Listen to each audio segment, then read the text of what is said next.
നമസ്കാരം. പുനരധിവാസ പദ്ധതിയുടെ സമ്മതപത്രത്തിലെ അപാകതകൾ പരിഹരിച്ച് ഉത്തരവിറങ്ങി. ആദ്യം പ്രധാന വാർത്തകൾ. പുനരധിവാസ പദ്ധതിയുടെ സമ്മതപത്രത്തിലെ അപാകതകൾ പരിഹരിച്ച് ഉത്തരവിറങ്ങി. ടൗൺഷിപ്പ് പദ്ധതിയിൽ ഉൾപ്പെടുന്നവർ അവരുടെ നേരത്തെയുള്ള വീടും കൃഷിയിടവും അനുബന്ധ വസ്തുക്കളും സറണ്ടർ ചെയ്യണമെന്ന നിബന്ധന ഒഴിവാക്കി. പുനരധിവാസ പദ്ധതിക്കായി തയ്യാറാക്കിയ രണ്ടാം ഘട്ട എ ലിസ്റ്റിൽ 6 പേരെ കൂടി ഉൾപ്പെടുത്തി.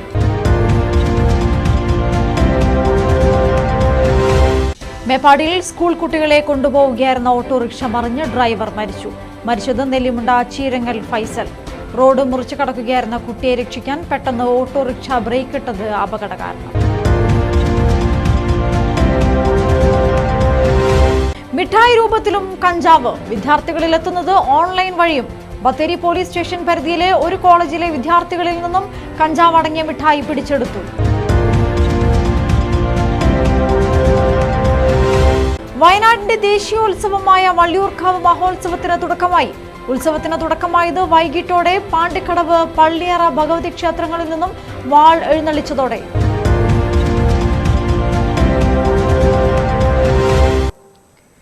വിശദമായ വാർത്തകളിലേക്ക്. പുനരധിവാസ പദ്ധതിയുടെ സമ്മതപത്രത്തിലെ അപാകത പരിഹരിച്ച് ഉത്തരവിറങ്ങി. ടൗൺഷിപ്പ് പദ്ധതിയിൽ ഉൾപ്പെടുന്നവർ അവരുടെ നേരത്തെയുള്ള വീടും കൃഷിയിടവും അനുബന്ധ വസ്തുക്കളും സറണ്ടർ ചെയ്യണമെന്ന നിബന്ധനയാണ് ഒഴിവായത്. ഇത്തരം നിബന്ധനകൾ ഉള്ളതിനാൽ തന്നെ ദുരന്തബാധിതർ സമ്മതപത്രം ഒപ്പിടാതെ പ്രതിഷേധിച്ചിരുന്നു. ദുരന്തത്തിൽ മരണപ്പെട്ടവരുടെ ഡെത്ത് സർട്ടിഫിക്കറ്റുകൾ ഇന്നു മുതൽ വിതരണം ചെയ്യാനും ഉത്തരവിറങ്ങിയിട്ടുണ്ട്. ടൗൺഷിപ്പ് പദ്ധതിയിൽ ഉൾപ്പെട്ട ഗുണഭോക്താക്കളിൽ ഭൂരിഭാഗം പേരും സർക്കാർ നൽകിയിരുന്ന സമ്മതപത്രം ഒപ്പിട്ട് നൽകാൻ തയ്യാറായിരുന്നില്ല. കാരണം അന്വേഷിച്ചപ്പോഴാണ് സമ്മതപത്രത്തിലെ ചില മാനദണ്ഡങ്ങൾ ദുരന്തബാധിതർക്ക് എതിരാണെന്ന് വ്യക്തമായത്. നോഗോ സോണിൽ ഉൾപ്പെട്ട പ്രദേശങ്ങളിലെ വീടും കൃഷിയിടവും മറ്റ് അനുബന്ധ വസ്തുക്കളും സറണ്ടർ ചെയ്യണമെന്ന വ്യവസ്ഥയാണ് ദുരന്തബാധിതരുടെ ആശങ്കയ്ക്ക് കാരണമായത്. ഇത് ശ്രദ്ധയിൽപ്പെട്ടതോടെയാണ് റവന്യൂ മന്ത്രിയുടെ അധ്യക്ഷതയിൽ ചേർന്ന അവലോകന യോഗത്തിൽ നിബന്ധനകൾ ഒഴിവാക്കിയത്. ഇനി മുതൽ വീട് മാത്രം സറണ്ടർ ചെയ്താൽ മതിയാകും. ഫേസ് 1 ലിസ്റ്റിൽ ഉൾപ്പെട്ട പുനരധിവാസത്തിന് അർഹരായ എന്റെ കുടുംബം ദുരന്തബാധിത പ്രദേശത്ത് അനുഭവിച്ചു വന്ന ഭൂമിയും വീടുകളും സ്ഥാപനങ്ങളും മറ്റു ചമയങ്ങളും എന്ന വാക്കുമാറ്റി വീട് മാത്രമാക്കി ഭൂമിയും സ്ഥാപനങ്ങളും മറ്റു ചമയങ്ങളും എന്നുള്ളത് ഡിലീറ്റ് ചെയ്തു. അപ്പോൾ അതുകൊണ്ട് ഇനി ഫോം ഉണ്ടെങ്കിലും ഫോം കൊടുത്തതാണെങ്കിലും അതിൽ ആ ഭാഗം വെട്ടിയിട്ടായിരിക്കും നമ്മൾ സ്വീകരിക്കുക. വീട് മാത്രം സറണ്ടർ ചെയ്താൽ മതിയാകും, മറ്റ് സംവിധാനങ്ങളൊന്നും സറണ്ടർ ചെയ്യേണ്ടതില്ല. കൃഷിഭൂമി ദുരന്തബാധിതരുടെ പേരിൽ തന്നെ തുടരും. ദുരന്തത്തിൽ മരണപ്പെട്ടവരുടെ സർട്ടിഫിക്കറ്റുകൾ ഇന്നു മുതൽ അതാത് പഞ്ചായത്തുകളിൽ നിന്നും ലഭിക്കും. ഒരു മാസം 1000 രൂപയുടെ ഭക്ഷ്യക്കിറ്റ് ഏപ്രിൽ മുതൽ 6 മാസത്തേക്ക് വിതരണം ചെയ്യും. സ്കൂൾ റോഡ്, പടവട്ടിക്കുന്ന് തുടങ്ങിയ 7 റോഡുകളുടെ എസ്റ്റിമേറ്റ് 2 ദിവസത്തിനുള്ളിൽ പൂർത്തിയാക്കുമെന്നും മന്ത്രി വ്യക്തമാക്കി. മലനാട് ന്യൂസ്, കൽപ്പറ്റ. മുണ്ടക്കൈ ഉരുൾപൊട്ടൽ ദുരന്ത പുനരധിവാസ പദ്ധതിക്കായി തയ്യാറാക്കിയ രണ്ടാം ഘട്ട എ ലിസ്റ്റിൽ 6 പേരെ കൂടി ഉൾപ്പെടുത്തി. 10, 11, 12 വാർഡുകളിലാണ് ആക്ഷേപങ്ങളുടെ അടിസ്ഥാനത്തിൽ 2 പേർ വീതം പുതുതായി ഉൾപ്പെട്ടത്. 3 വാർഡുകളിലുമായി 87 പേരാണ് 2A-യിൽ ഉൾപ്പെട്ടത്. നേരത്തെ 81 പേരായിരുന്നു ലിസ്റ്റിലുണ്ടായിരുന്നത്. നോഗോൺ സോണിൽ ഉൾപ്പെട്ടവരും നാശനഷ്ടം നേരിട്ട വീടുകളിലും പാടികളിലും താമസിച്ചിരുന്നവരുമാണ് രണ്ടാം ഘട്ട എ ലിസ്റ്റിൽ ഉൾപ്പെട്ടത്. ആദ്യഘട്ട ലിസ്റ്റിൽ 242 പേരും ഇപ്പോഴത്തെ 87 പേരും ഉൾപ്പെടെ പദ്ധതിയിൽ ആകെ 329 പേരാണ് ഉൾപ്പെട്ടത്. ഇനി നേരത്തെ പ്രസിദ്ധീകരിച്ച രണ്ടാം ഘട്ട ബി ലിസ്റ്റ് പരാതികൾ പരിഹരിച്ച് പ്രസിദ്ധീകരിക്കുന്നതോടെ ഗുണഭോക്തൃ ലിസ്റ്റ് അന്തിമമായി പ്രസിദ്ധീകരിക്കാനാകും. മേപ്പാടിയിൽ സ്കൂൾ കുട്ടികളെ കൊണ്ടുപോവുകയായിരുന്ന ഓട്ടോറിക്ഷ മറിഞ്ഞ് ഡ്രൈവർ മരിച്ചു. നെല്ലിമുണ്ട സ്വദേശി ചീരങ്ങൽ ഫൈസലാണ് മരിച്ചത്. 42 വയസ്സായിരുന്നു. രാവിലെ 10 മണിയോടെ മേപ്പാടി SBI ബാങ്കിന് മുൻവശത്തായിരുന്നു അപകടം. ഓട്ടോറിക്ഷയ്ക്ക് മുമ്പിലൂടെ സ്കൂൾ വിദ്യാർത്ഥി ഓടിയപ്പോൾ കൂട്ടിയിടി ഒഴിവാക്കാനായി ശ്രമിക്കുന്നതിനിടെ ഓട്ടോറിക്ഷ നിയന്ത്രണം വിട്ട് മറിയുകയായിരുന്നു. രാവിലെ 10 മണിയോടെയായിരുന്നു അപകടം. മേപ്പാടി സെന്റ് ജോസഫ് UP സ്കൂളിലേക്കുള്ള കുട്ടികളുമായി പോവുകയായിരുന്ന ഓട്ടോറിക്ഷ നിയന്ത്രണം വിട്ട് മറിയുകയായിരുന്നു. ഓട്ടോറിക്ഷയ്ക്ക് മുൻപിലൂടെ സ്കൂൾ വിദ്യാർത്ഥി ഓടിയപ്പോൾ കൂട്ടിയിടി ഒഴിവാക്കാനായി ശ്രമിക്കുന്നതിനിടെ ഓട്ടോറിക്ഷ നിയന്ത്രണം വിട്ട് മറിയുകയായിരുന്നു. ഓടിക്കൂടിയ നാട്ടുകാരാണ് ഗുരുതരമായി പരിക്കേറ്റ ഡ്രൈവർ ഫൈസലിനെ മേപ്പാടിയിലെ സ്വകാര്യ മെഡിക്കൽ കോളേജിൽ എത്തിച്ചത്. ചികിത്സയിലിരിക്കെ ഉച്ചയ്ക്ക് 2 മണിയോടെ മരണപ്പെട്ടു. ഓട്ടോറിക്ഷയിൽ 5 കുട്ടികൾ ഉണ്ടായിരുന്നുവെങ്കിലും കുട്ടികൾക്ക് കാര്യമായി പരിക്കേൽക്കാതെ രക്ഷപ്പെട്ടു. നെല്ലിമുണ്ടയിലെ സജീവ പൊതുപ്രവർത്തകനാണ് ഫൈസൽ. നേരത്തെ നെല്ലിമുണ്ട വാർഡിൽ UDF സ്ഥാനാർത്ഥിയായി മത്സരിച്ചിരുന്നു. ഭാര്യയും 3 കുട്ടികളുമുണ്ട്. താഴെ നെല്ലിമുണ്ട ഗ്രൗണ്ടിന് സമീപമാണ് താമസം. മലനാട് ന്യൂസ്, മേപ്പാടി.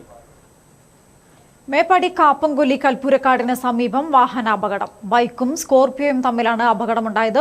ബൈക്ക് എതിർദിശയിലേക്ക് പെട്ടെന്നെടുത്തതാണ് അപകടത്തിന് കാരണം. അപകടത്തിൽ 2 പേർക്ക് പരിക്കേറ്റു. ഇവരെ കൽപ്പറ്റയിലെ സ്വകാര്യ ആശുപത്രിയിലേക്ക് മാറ്റി.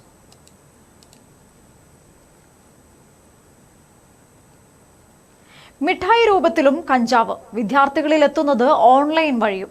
കഴിഞ്ഞ ദിവസം സുൽത്താൻ ബത്തേരി പോലീസ് സ്റ്റേഷൻ പരിധിയിലെ ഒരു കോളേജിലെ വിദ്യാർത്ഥികളിൽ നിന്ന് ഇത്തരത്തിൽ കഞ്ചാവ് അടങ്ങിയ മിഠായി പിടിച്ചെടുത്തിരുന്നു. സമൂഹ മാധ്യമം വഴിയാണ് മിഠായിയെക്കുറിച്ച് വിൽപ്പന നടത്തിയ വിദ്യാർത്ഥി അറിഞ്ഞത്. വിദ്യാർത്ഥികൾ കൂടി നിൽക്കുന്നത് കണ്ട് സംശയം തോന്നി പരിശോധിച്ചപ്പോഴാണ് ഒരു വിദ്യാർത്ഥിയിൽ നിന്നും കഞ്ചാവ് അടങ്ങിയ മിഠായി പോലീസ് കണ്ടെടുത്തത്. തുടർന്ന് നടത്തിയ അന്വേഷണത്തിൽ ഇതേ കോളേജിൽ പഠിക്കുന്ന വിദ്യാർത്ഥിയാണ് ഇവ വിൽപ്പന നടത്തിയതെന്ന് പോലീസിന് വ്യക്തമായി. ഓൺലൈൻ ട്രേഡിംഗ് ആപ്പ് വഴിയാണ് മിഠായി വാങ്ങിയതെന്ന് വിദ്യാർത്ഥി പോലീസിന് മൊഴി നൽകി. ഇവർക്കെതിരെ NDPS ആക്ട് അനുസരിച്ച് കേസെടുത്തിട്ടുണ്ട്. കഴിഞ്ഞ 3 മാസമായി മിഠായി ഓൺലൈൻ വഴി വാങ്ങി വിദ്യാർത്ഥികൾക്കിടയിൽ വിൽപ്പന നടത്തുന്നതായാണ് ചോദ്യം ചെയ്യലിൽ വിദ്യാർത്ഥി സമ്മതിച്ചിട്ടുള്ളത്. സമൂഹ മാധ്യമം വഴി മിഠായിയെക്കുറിച്ച് അറിഞ്ഞ വിദ്യാർത്ഥി പിന്നീട് ഓൺലൈൻ വഴി വാങ്ങി 30 രൂപ തോതിൽ വിൽപ്പന നടത്തിയെന്നാണ് പോലീസിൽ നിന്ന് ലഭിക്കുന്ന വിവരം.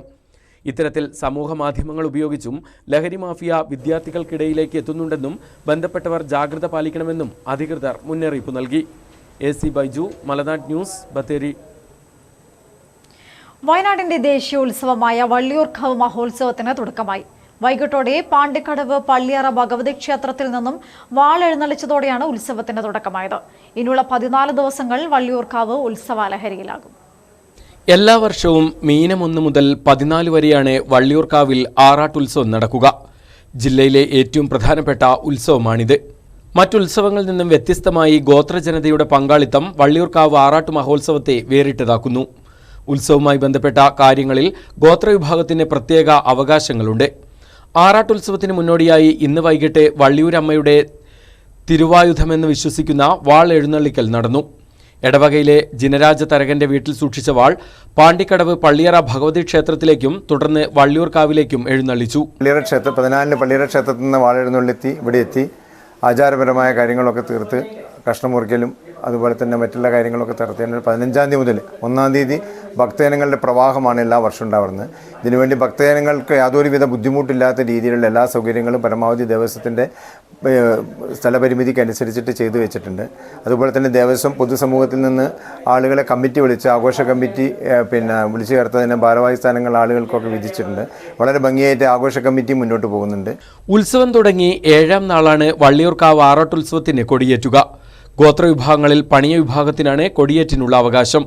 ഉത്സവം സമാപിച്ച് 7-ാം നാളാണ് കൊടിയിറക്കുക.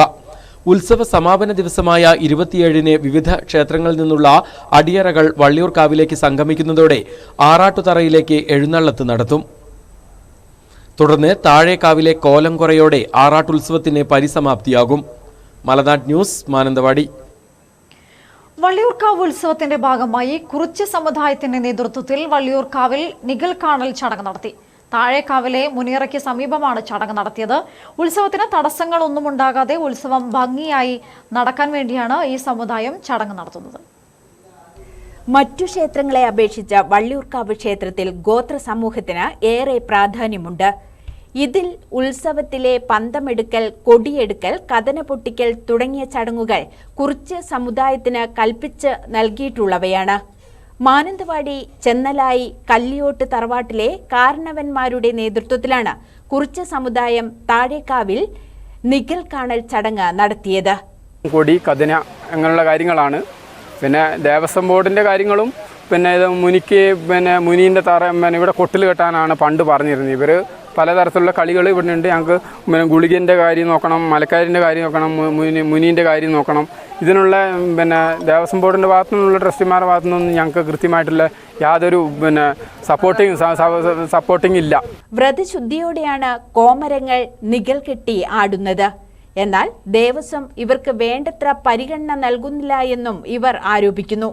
പാരമ്പര്യമായി കിട്ടിയ ചടങ്ങുകൾ സംരക്ഷിച്ചു പോരുന്ന ഭാഗമായാണ് വള്ളിയൂർക്കാവിൽ നികൽ കാണൽ ചടങ്ങ് ഇവർ നടത്തുന്നത്. മലനാട് ന്യൂസ്, മാനന്തവാടി. കൽപ്പറ്റയിൽ ടൗൺ നവീകരണ പ്രവർത്തനങ്ങൾ പുനരാരംഭിച്ചു. 1.5 വർഷങ്ങൾക്ക് ശേഷമാണ് നടപ്പാത നവീകരണം ഉൾപ്പെടെ പുനരാരംഭിക്കുന്നത്. 2 പ്രവൃത്തികളിലായി 60 ലക്ഷം രൂപ ചെലവിലാണ് ഡ്രൈനേജ് നിർമ്മിച്ച് നടപ്പാത നവീകരിക്കുന്നത്. 1 കോടി രൂപയുടെ പ്രവൃത്തി കൂടി ആരംഭിക്കുന്നതോടെ ടൗൺ നവീകരണ പ്രവർത്തനങ്ങൾ പൂർത്തിയാക്കാൻ കഴിയുമെന്ന പ്രതീക്ഷയിലാണ് നഗരസഭ. കൽപ്പറ്റയിൽ കഴിഞ്ഞ 1.5 വർഷത്തോളമായി ടൗൺ നവീകരണ പ്രവർത്തനങ്ങളെല്ലാം നിലച്ച മട്ടായിരുന്നു. ഫുട്പാത്ത് നവീകരണവും ഡ്രൈനേജ് നിർമ്മാണവുമെല്ലാം വീണ്ടും ആരംഭിക്കുകയാണ്. 2 ഭാഗങ്ങളിലായി 60 ലക്ഷത്തോളം രൂപ ചെലവഴിച്ചാണ് നിർമ്മാണ പ്രവർത്തനങ്ങൾ പുനരാരംഭിക്കുന്നത്. ദേശീയപാത അതോറിറ്റിയുടെ തുക ഉപയോഗിച്ചുള്ള പ്രവൃത്തിയാണ് ആരംഭിച്ചത്. മലബാർ ഗോൾഡിന് എതിർവശം മുതൽ മഹാറാണി ടെക്സ്റ്റൈൽസ് വരെയുള്ള ഭാഗമാണ് നവീകരിക്കുന്നത്. ഇതിനു പുറമെ 2 ദിവസത്തിനകം തന്നെ പഴയ ബസ് സ്റ്റാൻഡ് പരിസരത്തും നവീകരണ പ്രവർത്തനങ്ങൾ തുടങ്ങും. കുറച്ച് ഡിലേ വന്നിട്ടുണ്ട്. നഗരസഭയുടെ ഭാഗത്തുണ്ടായ ഡിലേ അല്ല. നമുക്കറിയാം, നാഷണൽ ഹൈവേ ആണ് ഈ പണികൾ ചെയ്യുന്നത്. നാഷണൽ ഹൈവേയുടെ പണികൾക്ക് വേണ്ടി നഗരസഭയുടെ ഫണ്ട് ഉപയോഗിക്കാൻ പറ്റാത്തൊരു നിയമപരമായ പ്രശ്നം ഉണ്ടായിരുന്നു. നേരത്തെ നമ്മൾ അനുവദിച്ച ഫണ്ടുമായി ബന്ധപ്പെട്ട് തന്നെ ചില ഓഡിറ്റ് ചില പരാമർശങ്ങളൊക്കെ വന്നിരുന്നു. അപ്പോൾ സ്വാഭാവികമായും ഇപ്പോൾ ഒരു 40 ലക്ഷം രൂപ ഇപ്പോൾ പണി തുടങ്ങിയ ഭാഗത്തേക്കും ഒരു 17 ലക്ഷം രൂപ നഗരസഭയുടെ നമ്മുടെ ന്യൂ ഫോം ഹോട്ടലിൻ്റെ പഴയ ബസ് സ്റ്റാൻഡ് മുകളിൽ ഒരു വർഷത്തേക്കുമുള്ള 2 ഘട്ടമാണ് ഇപ്പോൾ തുടങ്ങാൻ പോകുന്നത്. അതിൻ്റെ ആദ്യ ഘട്ടം നിലക്കാണ് ഈ പണി ആരംഭിച്ചിട്ടുള്ളത്. ഏകദേശം ഈ പണി പൂർത്തിയാകുമ്പോൾ ഇപ്പോൾ നമ്മുടെ മറുഭാഗത്ത് മുനിസിപ്പാലിറ്റി നഗരസഭയുടെ കെട്ടിടം വരെയാണ് പൂർത്തീകരിച്ചിട്ടുള്ളത്. MLA ഫണ്ടിൽ നിന്നും 1 കോടി രൂപയും നവീകരണ പ്രവർത്തനങ്ങൾക്ക് അനുവദിച്ചിട്ടുണ്ട്. ഈ പ്രവൃത്തി കൂടി പൂർത്തീകരിക്കുന്നതോടെ ലക്ഷ്യമിട്ട നഗര സൗന്ദര്യവൽക്കരണ പ്രവർത്തനങ്ങൾ പൂർത്തിയാക്കാൻ കഴിയുമെന്ന പ്രതീക്ഷയിലാണ് അധികൃതർ. മലനാട് ന്യൂസ്, കൽപ്പറ്റ. വീടുകളുടെ മേൽക്കൂര നവീകരണത്തിന് തുക അനുവദിച്ചതിൽ നിന്നും അർഹതപ്പെട്ട കുടുംബങ്ങളെ തഴഞ്ഞതായി പരാതി. സുൽത്താൻ ബത്തേരി നഗരസഭയിലെ ചൂരിമല പ്രദേശത്തെ 15ഓളം കുടുംബങ്ങളാണ് പരാതിയുമായി രംഗത്തെത്തിയിരിക്കുന്നത്. ഇവർ നഗരസഭയ്ക്ക് പരാതിയും നൽകി. വീടുകളുടെ മേൽക്കൂര നവീകരണം ഉൾപ്പെടെ അറ്റകുറ്റപ്പണികൾക്കാണ് നഗരസഭ കുടുംബങ്ങൾക്ക് തുക അനുവദിച്ചത്. ഓരോ കുടുംബങ്ങൾക്കും 50,000 രൂപ വീതമാണ് അനുവദിച്ചത്.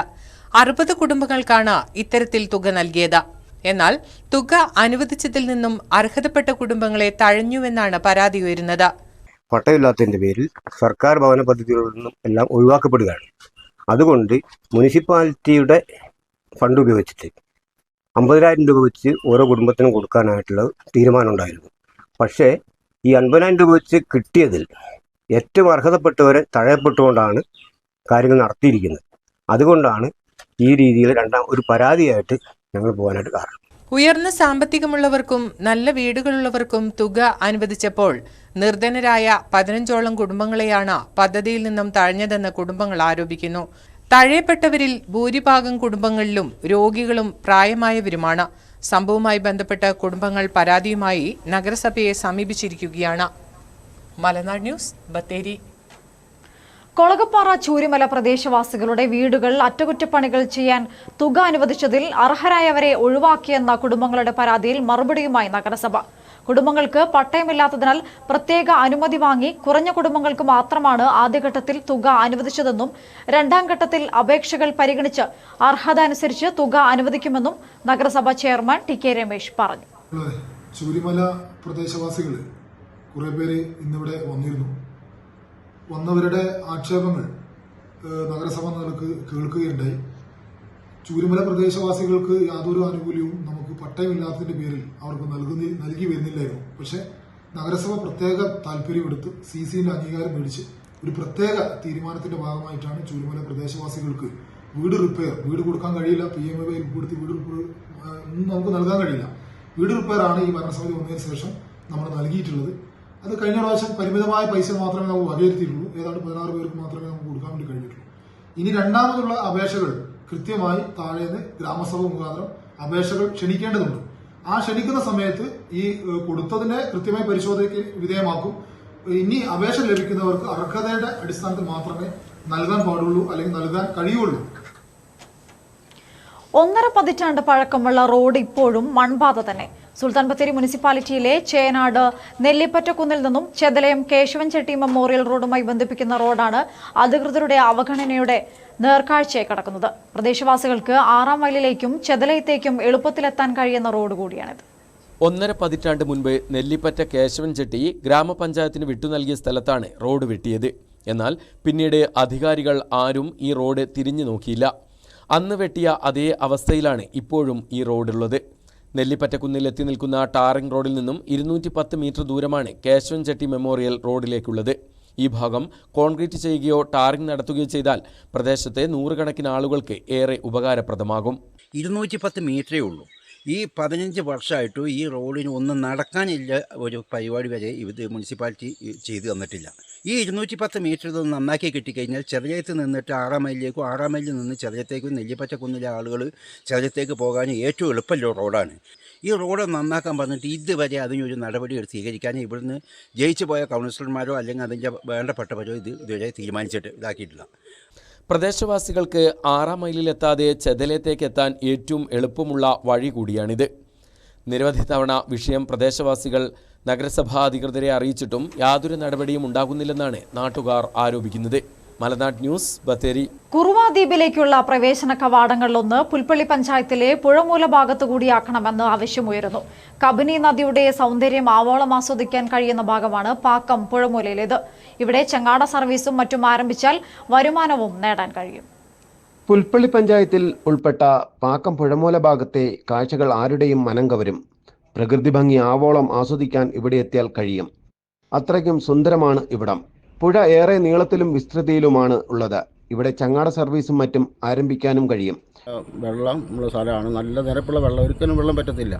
പിന്നെ ഇവിടെ ബോട്ട് സർവീസൊക്കെ അവിടെ ചെയ്യുവാണെങ്കിൽ ഒരുപാട് ആൾക്കാർ ഇവിടെ വരാനൊക്കെ അവർക്ക് സാധിക്കും. ഇത് കുറവ തന്നെയാണ്. പക്ഷേ അത് ഇവിടുന്ന് 2 കിലോമീറ്റർ പോയെങ്കിലും ചെറിയ മലയൊക്കെ എത്തിയെങ്കിൽ നമുക്ക് അങ്ങനെ അവരെ കാണിക്കുന്നിടത്തേക്ക് പോകാൻ പറ്റില്ല. പുഴയുടെ മറുകരയിലേക്ക് കയറിയാൽ കുറുവ ദ്വീപിലേക്ക് വേഗത്തിൽ എത്തിപ്പെടാൻ കഴിയും. നിരവധി ആളുകളാണ് ഇവിടെ ഇപ്പോൾ തന്നെ എത്തുന്നത്. ഈ വഴി പ്രവേശന കവാടം കൂടി വന്നാൽ പ്രദേശത്തിന്റെ മുഖച്ഛായ മാറും. സിഡി ബാബു, മലനാട് ന്യൂസ്, പുൽപ്പള്ളി. മിൽമ അവാർഡിന്റെ നിറവിൽ പുൽപ്പള്ളി പാക്കത്തെ ബീന. സംസ്ഥാന തലത്തിൽ മലബാർ മേഖലയിലെ മികച്ച ക്ഷീര കർഷകയായി പനമരം ബ്ലോക്കിൽ നിന്ന് തെരഞ്ഞെടുക്കപ്പെട്ടത് ബീനയാണ്. പുൽപ്പള്ളി ക്ഷീരസംഘത്തിന് കീഴിലുള്ള പാക്കം പുഴമൂല പുത്തൻപുരയ്ക്കൽ ബീന 25 പശുക്കളെയാണ് വളർത്തുന്നത്. കഴിഞ്ഞ വർഷം പ്രതിദിനം 450 ലിറ്റർ പാൽ അളന്നതിന്റെ അടിസ്ഥാനത്തിലാണ് ഇവർക്ക് അവാർഡ് ലഭിച്ചിട്ടുള്ളത്. 30 വർഷമായി പശു വളർത്തലാണ് ബീനയുടെ പ്രധാന തൊഴിൽ. 2 പശുക്കളിൽ നിന്ന് തുടങ്ങി 50 പശുക്കൾ വരെ എത്തിയ വലിയ ഫാമിന്റെ ഉടമയാണ് ഇപ്പോൾ ബീന. 32 വർഷത്തോളമായി നമ്മൾ ഈ മേഖല തുടങ്ങിയിട്ട്. പ്രായത്തിനൊരു നേപ്പാളി കുടുംബം 4 വർഷം ഒരു അവാർഡ് കിട്ടിയിട്ടുണ്ട്. എല്ലാവിധ സഹായങ്ങളുമായി പുൽപ്പള്ളി ക്ഷീരസംഘവും ഒപ്പത്തിനൊപ്പമുണ്ട്. 2 മക്കളും ഇപ്പോൾ വിദേശത്ത് ജോലി നേടിക്കഴിഞ്ഞു. അവരുടെ വിദ്യാഭ്യാസ ആവശ്യങ്ങളെല്ലാം നിറവേറ്റിയത് പാല് വിറ്റ് കിട്ടിയ വരുമാനം കൊണ്ട് മാത്രമാണെന്ന് പറയുമ്പോൾ ബീനയ്ക്ക് അഭിമാനമാണ്. പശുക്കളോടുള്ള ഇഷ്ടം, അതുകൊണ്ട് തന്നെ അവയെ സ്നേഹിച്ചും പരിപാലിച്ചും സംരക്ഷിച്ചും മുന്നോട്ട് കൊണ്ടുപോകുന്നത് വലിയ രീതിയിലുള്ള സന്തോഷം നൽകുന്നതാണെന്നും ഈ ക്ഷീരകർഷക പറയുന്നു. മലനാട് ന്യൂസ്, പുൽപ്പള്ളി. റംസാൻ മാസമായതോടെ വിവിധ വിഭവങ്ങളുമായി താൽക്കാലിക കച്ചവട കേന്ദ്രങ്ങൾ സജീവം. ട്രെൻഡായി പെരിപെരി മാങ്ങയും കുലുക്കി സർബത്തും. മലനാട് ന്യൂസ്, മാനന്തവാടി. ഇനി ഇന്നത്തെ മൊത്ത വ്യാപാര വില നിലവാര അവലോകനം. കാപ്പിപ്പരിപ്പ് കിലോയ്ക്ക് 430, ഉണ്ടക്കാപ്പി കിലോയ്ക്ക് 266, കുരുമുളക് വയനാടൻ കിലോയ്ക്ക് 690, കുരുമുളക് ചേട്ടൻ കിലോയ്ക്ക് 680, നേന്ത്രക്കായ കിലോയ്ക്ക് 48, ഇഞ്ചി ചാക്കിന് 1400, ചേന ചാക്കിന് 3100, റബ്ബർ കിലോയ്ക്ക് 179, സ്വർണം പവന് 65,840, വെള്ളിഗ്രാമിന് 98 രൂപ. ഇനി ന്യൂസ് വേവ്സിൽ സുമി മധു ചേരും. നമസ്കാരം.